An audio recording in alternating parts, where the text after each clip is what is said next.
Hello, everyone. My name is Paulina, and welcome to Making Music Fun.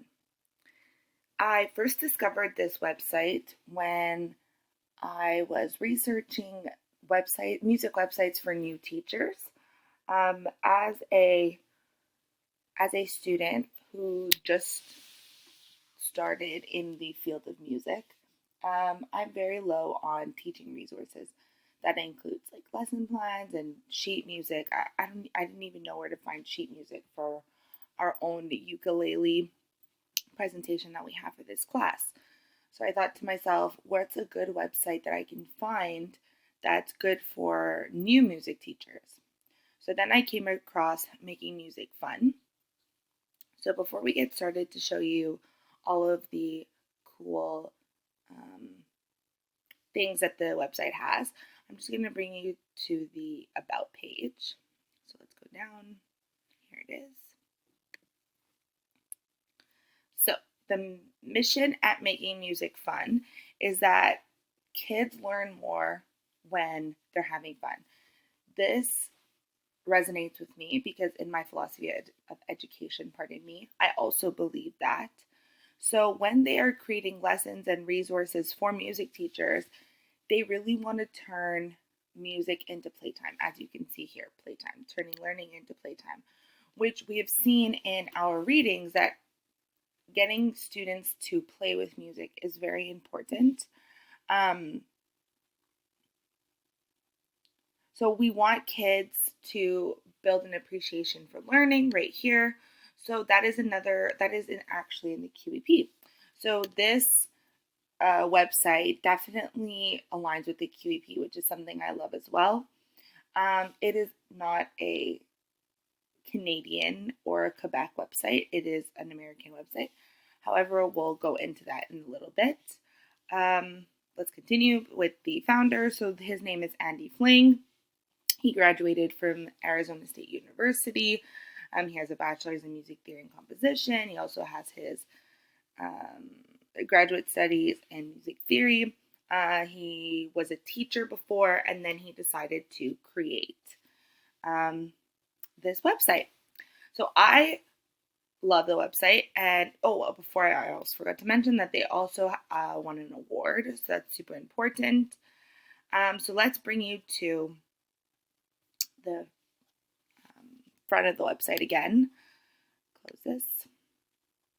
Beautiful. Okay, so what do they have in their website? So as you can see, they have free sheet music, they have music theory, they have music academy, they have the lesson zone, meet the composer, and all of this. So there are two not fees, but there's like a premium fee which you can pay for, or there's the free. Personally, I don't think teachers should pay. But however, the free section is literally the best. So let's say, for example, sheet music. All the ones. So you first you click what you need sheet music for. So let's say your kids are learning, I don't know, the soprano recorder. I don't even know if the kids would be learning soprano recorder. And then you wanted, look, easy recorder sheet music level 2. So look, Amazing Grace, you just click it and then you would download it because it's free.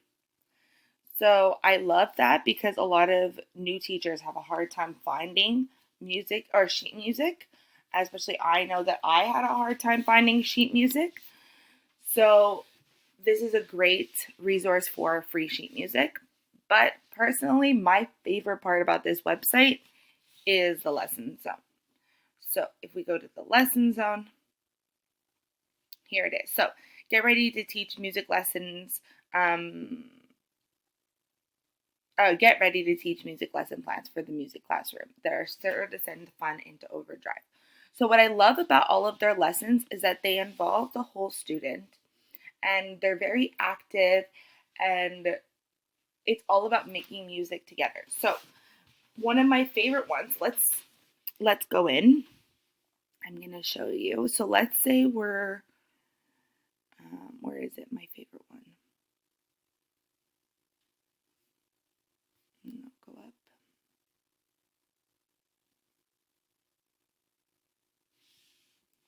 second.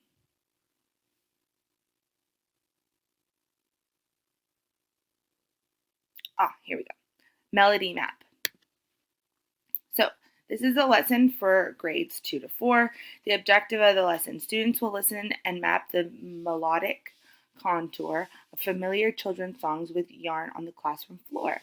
So the materials that you need, and then it includes a step-by-step guide with exactly what you need to say, which is perfect for me. What I love about all these lessons is that they include the classroom community together. So in this one, the kids will be working together with the yarn to create the melodic contour of the song in the classroom together.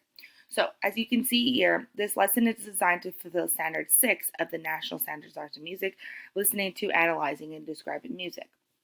Although that's not a Quebec competency, we can see that it is the competency to listen to music, which is super important. And we have that competency. And we also, in most of our competencies, we teach the kids how to describe music and how to analyze music and appreciate. So even though it doesn't exactly fit into the Quebec curriculum, pardon me, it is still a great resource because it's so easy to use. So how they are divided is by music concepts. So steady beat, tempo, rhythm, pitch, texture. There isn't any yet for texture, but they're coming. Musical symbols, musical form, time signatures, dynamics. I love the section on diverse cultures. I think that is so important. Listening. So like listening maps. I love listening maps. Movement. So we know how important movement is with music, especially for those younger grades. But as you can see here, they're all for older grades, which is great.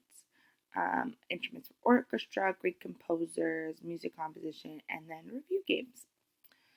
So I love it because if we go into the article by Hirsch, the 4 pillars are: is it active, is it engaging, is it meaningful, is it social? Now I know they're talking about an app. Is it make the kids be active learners? Is it engaging? Is it meaningful? Is it social? However, we can apply this to the lessons that we want to teach our kids. Are they active? Are they engaging? Are they meaningful? Are they social?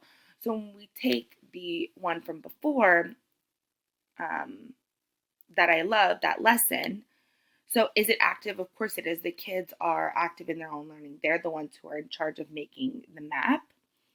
Is it engaging? Yes, it is. You're taking something that they would usually just be sitting at their desk doing, and you're making it into an activity that they get to participate in. That's automatically engaging. Is it meaningful? It is meaningful. And the reason I say it's meaningful is because we talked about in this class how students, when they work together, their helping skills are increased, and that creates a better classroom community. So by working together, they are improving the classroom community, and I think that's so meaningful and important. And then the last thing is it social? So are they working together? Yes, they are, because they're working together. So why do I think all teachers need this, whether you're new or whether you're a veteran teacher? Reasons I love the website: obviously we talked about this, lots of lesson plans for all ages. It's easy to use. They're organized by concept and clearly marked which grade they're for. You don't need to download the plan to your computer. As you saw, you never have to download it. It just pops up in a new tab. The lessons are fun and engaging. They involve the whole student. It includes the objective of the lesson, the materials are listed, and obviously there's the free sheet music. But like I said, anybody would really benefit from this type of website, even veteran teachers, because it gives a spin on classics that they're used to teaching, but in a new and fun and engaging way. Personally, in my music experience, it was never fun. It was very boring. I did not learn a lot, but I feel like if I were to have participated in these lessons, then maybe it would have been more fun and engaging, and I would have learned more. So that's why I think veteran teachers would also benefit for this, as well as new teachers who are just starting out and have no lessons. Thank you so much for listening to my presentation. If you have any questions about making music fun, please let me know in the comments below of the video or in the thread in the discussions post. I am so glad I got to share this amazing resource with you. Hopefully we get to use it. Bye.